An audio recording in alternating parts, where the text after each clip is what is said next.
사회복지사 근무하면서 현타 왔던 거 3가지 정도 제 대상자들이 자살을 했었어요. 안녕하세요 여러분, 용미입니다. 오늘은 안방에서 한번 영상을 찍어보게 되었어요. 어떤 영상을 먼저 올릴까 많이 고민을 하다가 일단 제가 2가지 영상을 생각했는데, 첫 번째는 사회복지사 근무하면서 현타 왔던 순간에 대한 거고, 또 하나는 커플통장 장단점에 대한 이야기인데요. 커플통장 장단점은 좀 더 정리를 해서 말씀드리는 것으로 하고, 사회복지사 근무하면서 현타 왔던 거 더 잊어버리기 전에 3가지 정도 한번 말씀드려 보려고 합니다. 이거는 지극히 주관적인 제 개인 의견이니까요. 그냥 얘는 이런 것 때문에 현타가 왔었구나 라고 그냥 이해하는 정도로만 들어주시고, 모든 사회복지사에게 해당하는 문제는 아니니까 그냥 가볍게 들어주셨으면 좋겠습니다. 그럼 영상 한번 시작해볼게요. 고고!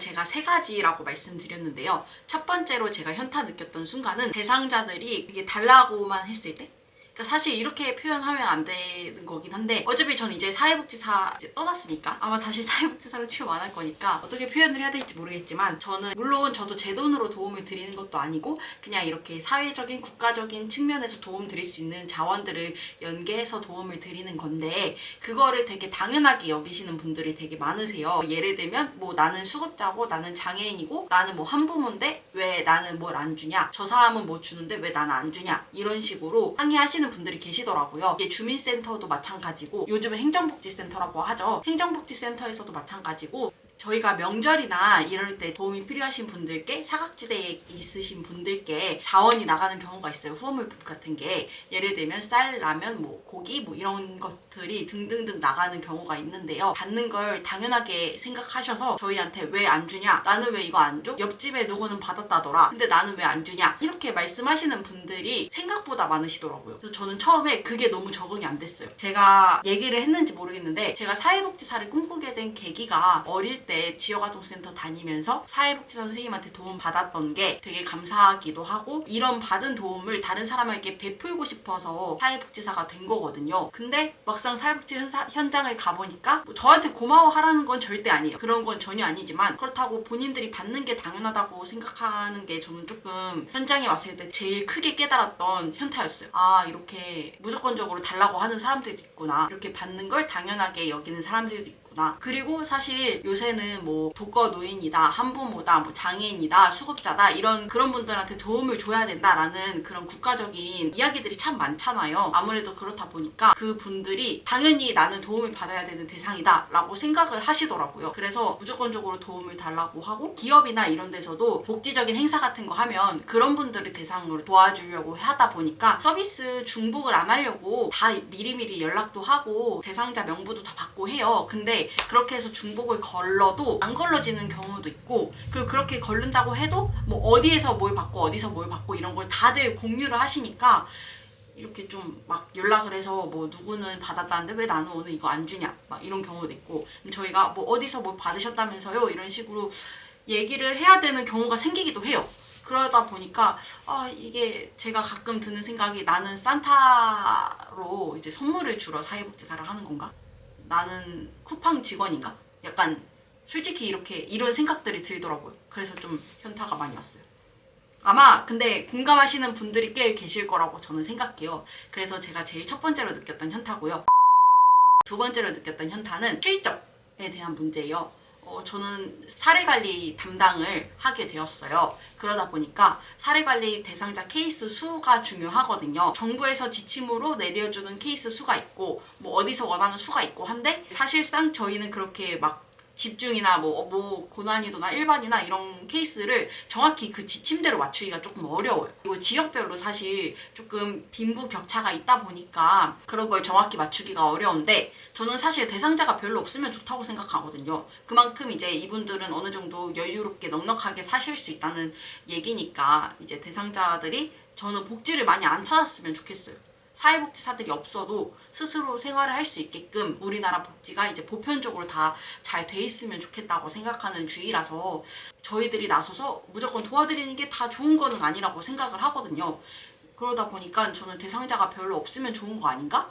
약간 처음에 입사했을 때 그런 생각을 했거든요. 보조금을 받고 운영을 하는 사회복지사들이잖아요. 사회복지 기관들은 대부분 국가에서 보조금을 받기 때문에 그에 따른 실적을 맞춰야 돼요. 근데 그러면서 가끔 현타가 오더라고요. 내가 뭐하고 있는 건가? 이게 내가 생각했던 사회복지랑 현실에 있는 사회복지는 다르구나. 이게 근데 저희 기관뿐만 아니라 다른 기관들도 다 마찬가지더라고요. 제가 뭐 친구들이랑 얘기를 한다던가 같은 사회복지사 전공했던 친구들이 있으니까 친구들이랑 서로 이야기를 공유할 때 다들 하는 얘기들이 실적 얘기 많이 하더라고요. 타협하죠, 현실과. 그래서 당연히 실적은 채워야 되는 게 맞다. 우리가 국가 보조금을 받는데 그렇기 때문에 그거에 대한 지침을 맞춰주는 게 맞다. 라고 다들 얘기하는데 저도 그 부분에 동의는 하지만 이제 처음에 현타가 왔다는 거. 그리고 세 번째는 제 대상자들이 자살을 했었어요. 그러다 보니까 거기서 되게 많은 스트레스? 상처? 막 그런 게 오더라고요. 그래서 그러니까 사실 제가 이제 3년 동안 일했다고 영상 아마 썸네일이랑 제목에는 3년이라고 말을 했을 텐데 정확히 얘기하면 2년 7개월 조금 넘게 일을 했어요. 3년 꽉 채우진 않았는데 입사했을 때 초기에 하필이면 제 대상자 두 분이 연달아서 2개월 차이로 자살을 하셨어요. 그러고 나서 그 뒤로는 한 번도 자살한 케이스를 저는 겪어보진 못했는데 맨 처음에 돌아가셨던 분은 제 생일날 자살을 하셨거든요. 근데 그 전날 저랑 통화를 했었어요. 근데 이제 그분이 아는 분이 있었는데 저한테 그분 좀 잘 부탁한다 이런 식으로 얘기를 하시더라고요. 그래서 뭐 잘 서로 이렇게 하면 되니까 알겠다고 했는데 알고 보니까 그게 마지막 유언 아닌 유언이었던 거죠. 그러다 보니까 내가 자살을 막을 수 있지 않았을까? 라는 생각이 들면서 되게 현타가 많이 왔어요. 그러니까 그분이 그러니까 그분 상황도 되게 어려워서 뭐 살기 힘들겠다라는 생각을 하기는 했지만 그러니까 이거 어떻게 표현을 해야 되지? 어쨌든 그분의 자살을 내가 막을 수 있지 않았을까라는 생각 때문에 제가 처음에 되게 많이 힘들었던 것 같아요.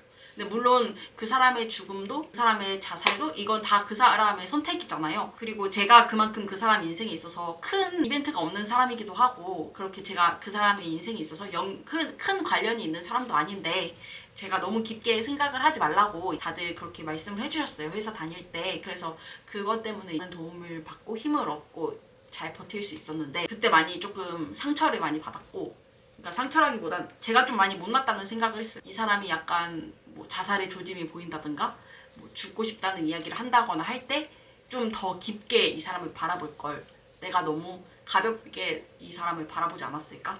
좀 더 깊게 해서 바로 자살 예방센터에 연계를 한다든가 아니면 정신건강복지센터에 연계를 한다든가 어떻게 좀 내가 바로 조치를 취했어야 되는데 내가 며칠 뜸을 들였기 때문에 그 사람이 죽음에 이르지 않았을까라는 생각이 조금 많이 들었었어요. 근데 물론 그게 제 잘못은 아니라는 거 저도 잘 알거든요. 그러니까 다 아는데 그러니까 머리는 아는데 마음은 좋지 않은 거? 그래서 나는 정말 맞지 않나 보다. 사회복지사랑 노인분들을 만나면 노인분들은 끝은 사망이잖아요. 그러다 보니까 거기서 오는 것도 더 좀 상처였던 것 같아요. 그러니까 처음에 그런 자살 이런 거를 몇 번 겪으니까 그 다음부터는 누가 돌아가셨대 해도 그래요? 이러고 그냥 덤덤하게 넘어갈 수 있었는데 처음엔 그게 진짜 너무 힘들었어요. 그래서 나는 역시 아동을 갔어야 되는데 아동은 사실 사망, 죽음 이런 것보다는 앞으로 미래에 대한 그런 미래에 대한 희망 같은 게 있잖아요.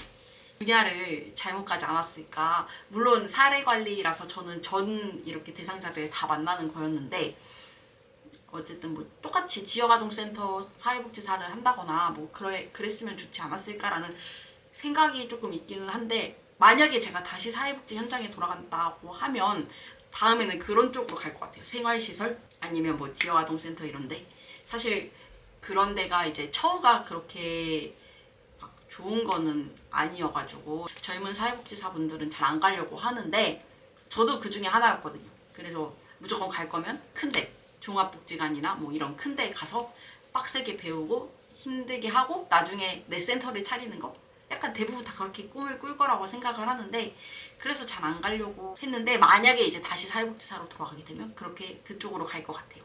아무튼 이렇게 제가 한번 사회복지사로서 느꼈던 현타 3가지에 대해서 한번 얘기를 해봤는데요. 공감하시는 분들이 전 분명 계실 거라고 믿고 그리고 또 아닌 분들도 계실 거라고 생각해요. 자기 의견이랑 맞지 않다고 해서 굳이 악플을 달 필요는 없으니까 좀 부드럽게 이제 좀 댓글을 달아주셨으면 좋겠고요. 그리고 사실 전 악플이 너무 싫다고 생각했는데 무플도 싫더라고요. 그러니까 댓글이 없으니까 뭔가 다들 내 영상을 안 보는 것 같고 끝까지 보지 않는 것 같고, 그래서 그러다 보니까 내가 유튜브를 괜히 다시 시작했나? 약간 이런 생각도 들고, 내 영상이 너무 재미없어서 사람들이 안 보는구나, 약간 이런 생각도 들고 좀 그렇더라고요. 그래서 제가 하고 싶은 말은, 제 영상을 보신다면 댓글 좀 달아주세요.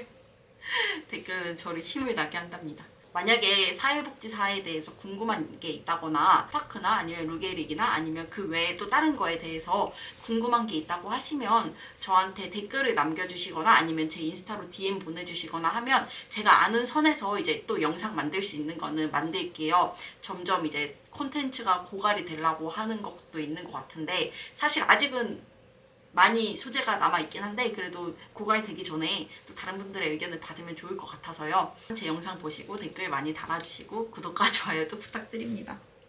아무튼 영상 여기서 마칠게요. 안녕.